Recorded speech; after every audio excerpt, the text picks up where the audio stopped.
भविष्यन्नैव चिन्तयेत् वर्तमानेन कालेन प्रवर्तन्ते विचक्षणाः प्रवर्तन्ते विचक्षणाः। जो विद्वान होता है यानी कि बुद्धिमान,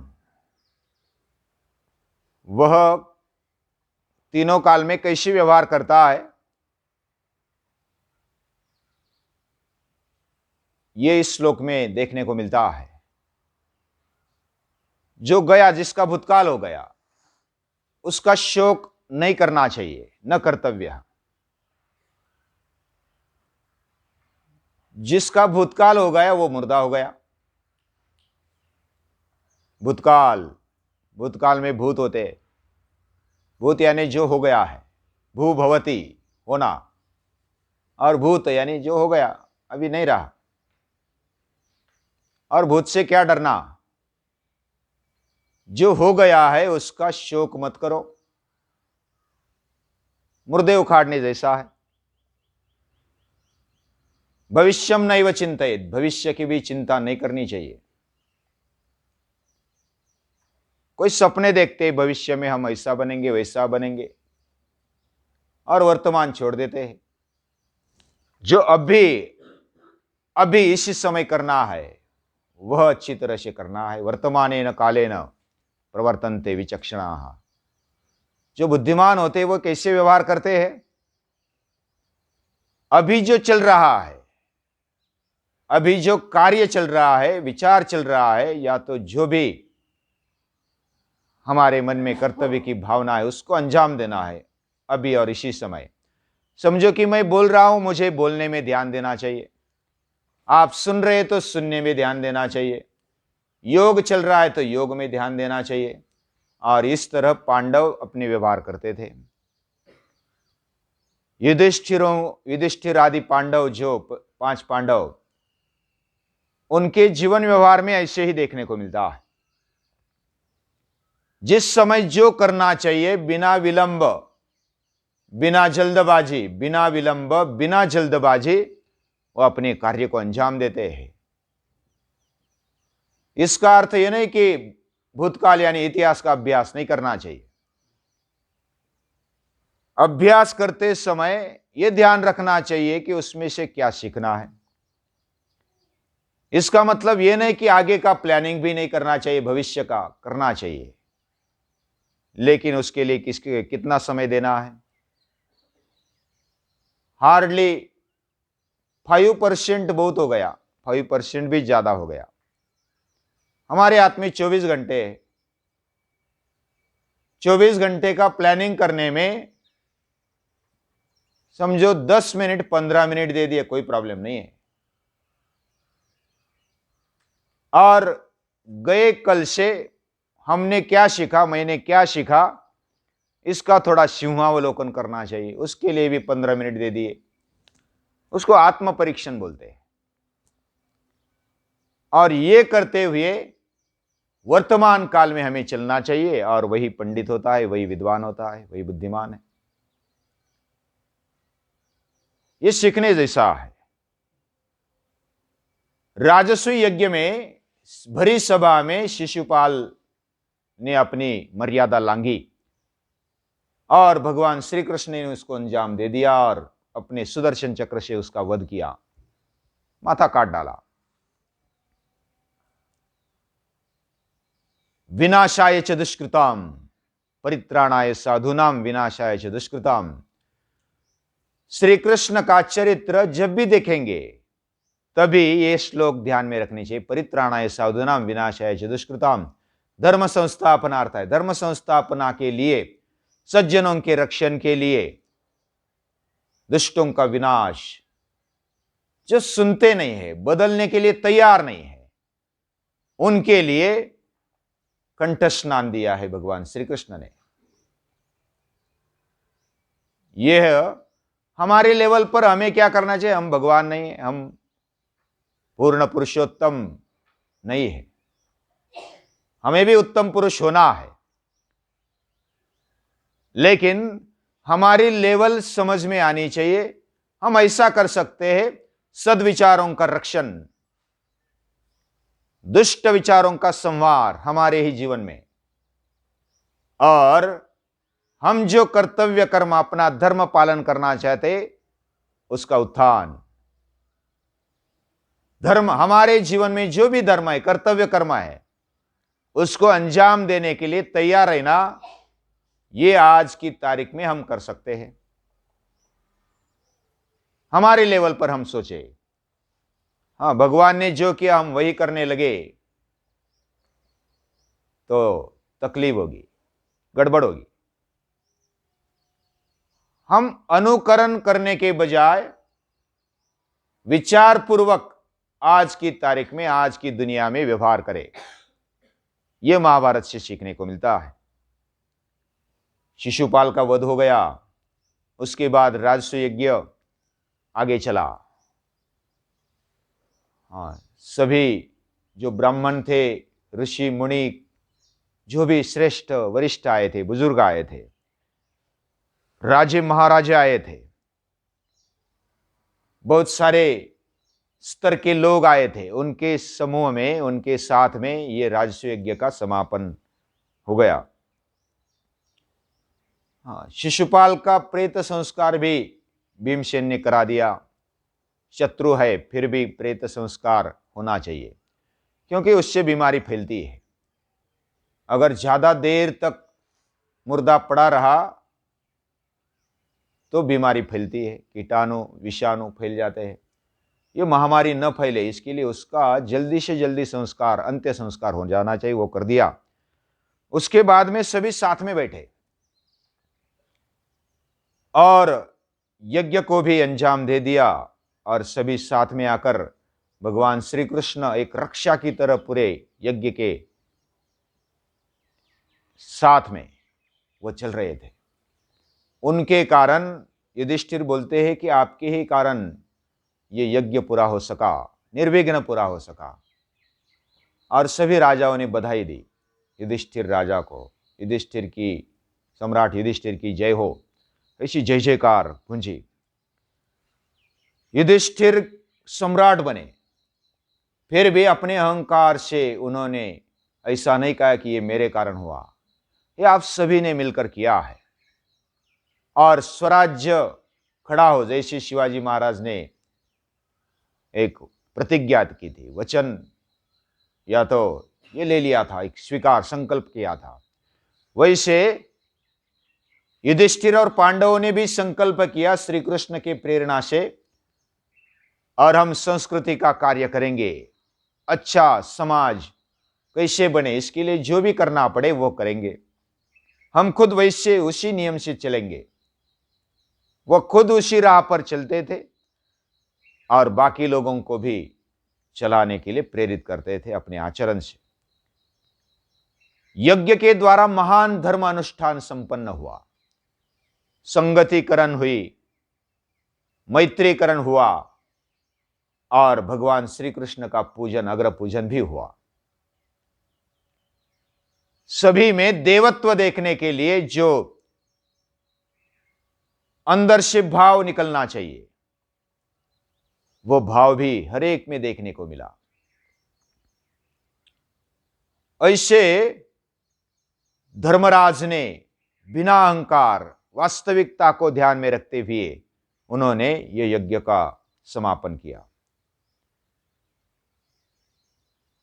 फिर ब्राह्मण साथ में आ गए, राजा जो देश देशों के राजा थे वो सभी साथ में आ गए, और वो बोलने लगे कि अभी यज्ञ संपन्न हुआ, हम विदा लेते हैं।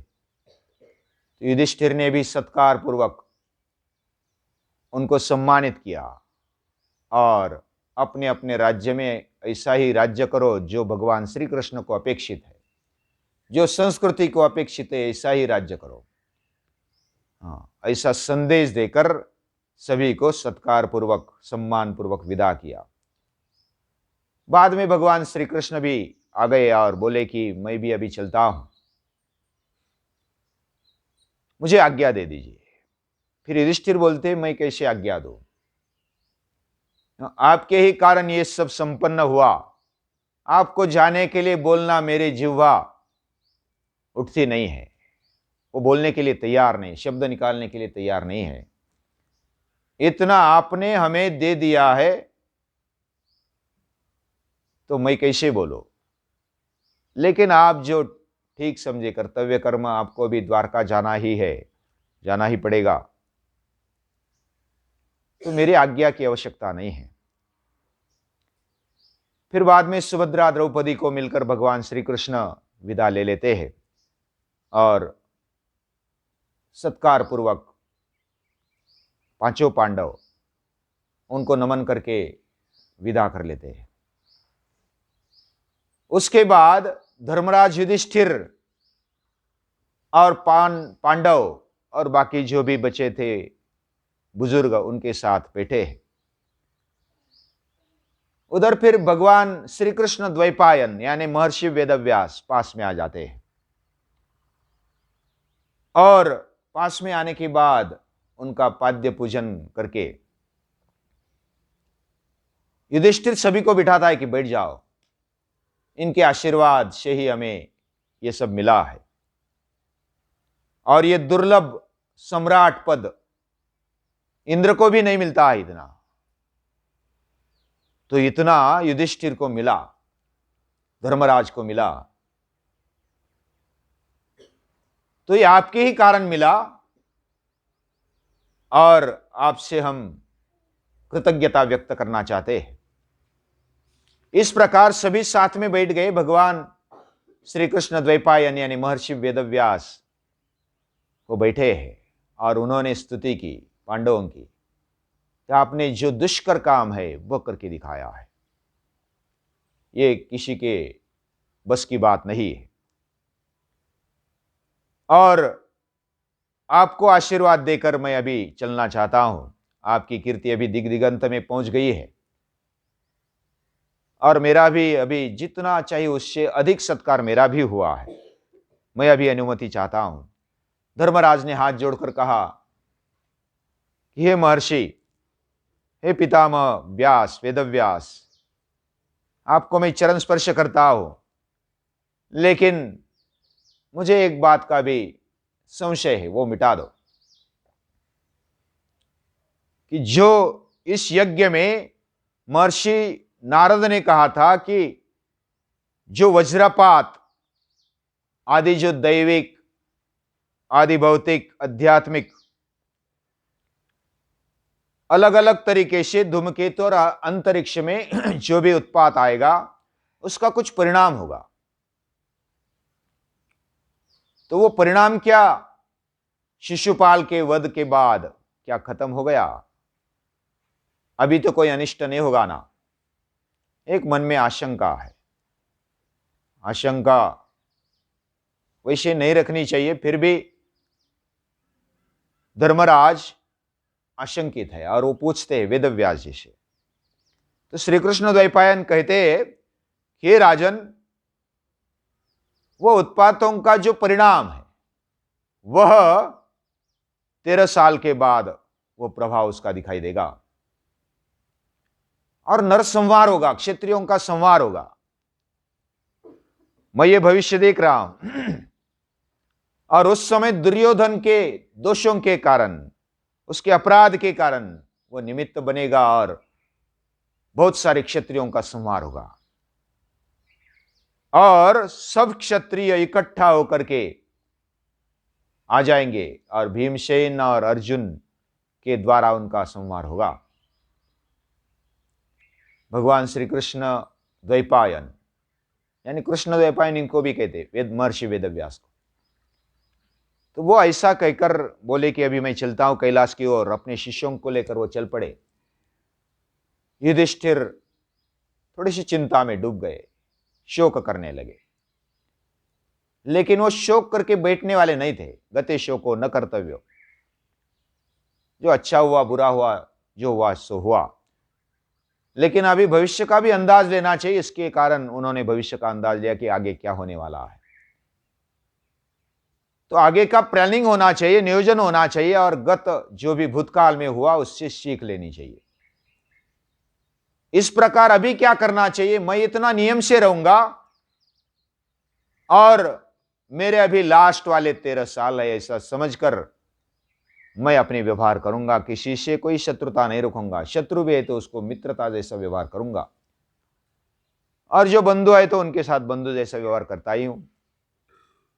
तो अत्यंत नियम का पालन करते हुए उन्होंने अपने व्यवहार शुरू कर दिए। सभी को प्रसन्न रखने के लिए वो बहुत ही कटिबद्ध रहते थे। किसी भेदभाव के बिना अगर मैं रहता हूं तो लड़ाई होने की, कोई दोष या तो अपराध होने की संभावना ही नहीं रहेगी, और युद्ध भी नहीं होगा, संवार भी नहीं होगा। उसको टालने के लिए मैं नियमबद्ध रहूंगा।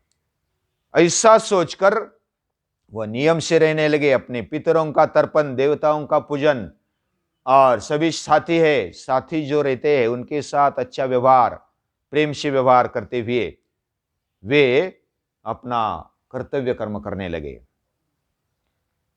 और जो दुर्योधन, शकुनी, वो कुछ दिन धर्मराज के पास रहते इंद्रप्रस्थ में। और दुर्योधन वह अभी इस गड़बड़ी में पूरा महल देखने को नहीं मिला, तो बाद में फिर शांति हो गई, निवांत हो गया, तो इधर उधर घूम कर आता अकेला कि क्या क्या है। और वो घूमते घूमते वो मय सभा में गया, एक एक दालन देखने के लिए। बड़ी सभा थी, वो देखना इतना सहज और कम समय में शक्य नहीं था। तो वो जैसा भी समय मिलता अकेले देखने के लिए जाता।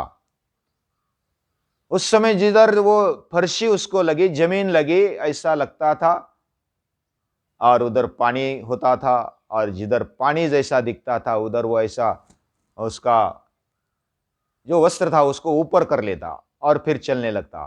फिर वो फर्शी होती थी, यानी कि जमीन होती थी। तो ऐसा आश्चर्य करने वाले कुछ स्थापत्य कला उसने देखी।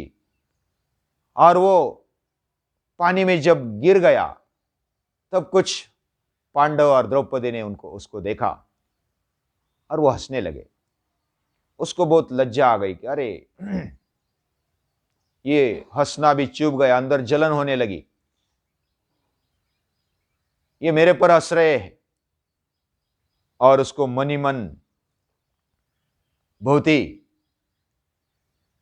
ऐसा क्रोध आ गया, अपने आप पर जलन होने लगी।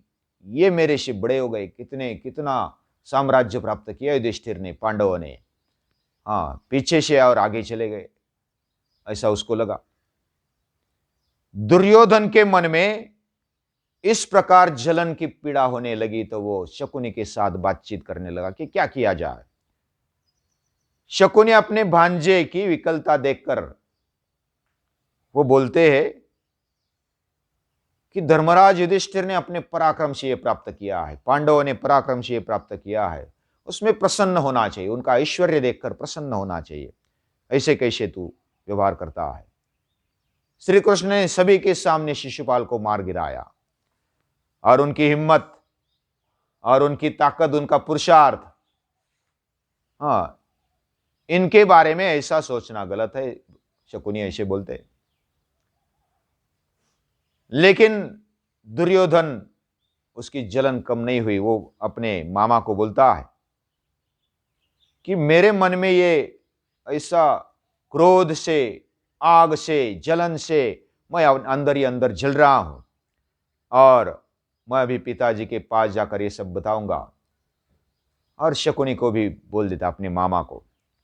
मामा जी बोलते, दुर्योधन, पांडव अपने भाग्य के अनुसार जो प्राप्त किया था, वो करना था वो किया, और उनके सहायक बनो।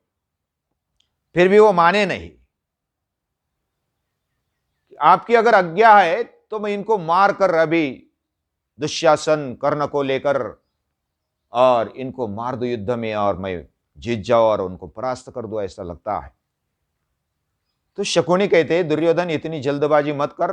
भगवान श्री कृष्ण, युधिष्ठिर, भीमसेन, अर्जुन, नकुल, सहदेव, और जो भी द्रुपद, धृष्टद्युम्न, इनको जीतना देवताओं के लिए भी कठिन है, और तू ऐसे जाएगा तो तेरा खिम्मा हो जाएगा। तो ये उत्तम योद्धा है, और मैं युधिष्ठिर को जीतने का उपाय बताता हूं, कैसे जीता जाए उसको। तो मुझे द्यूत खेलना आता है, जुगार खेलना आता है आज की भाषा में, और दुनिया में ऐसा कोई नहीं वो मुझसे जीत सके। इतनी होशियारी द्यूत के क्षेत्र में मुझे है। मैं उसको आह्वान करूंगा, जुआ खेलने के लिए बुलाऊंगा और मैं उसको हरा हरा दूंगा और चतुराई से पूरा राज्य ले लूंगा और तुझे सौंप दूंगा। तेरे कारण, तेरे लिए मैं उसको ये करूंगा। और धृतराष्ट्र से कहो और उनकी आज्ञा मिलने पर हम ये काम कर देंगे। तो ऐसी बात दोनों में होने लगी। और आगे क्या होता है वो देखेंगे आगे। आज के लिए इतना ही।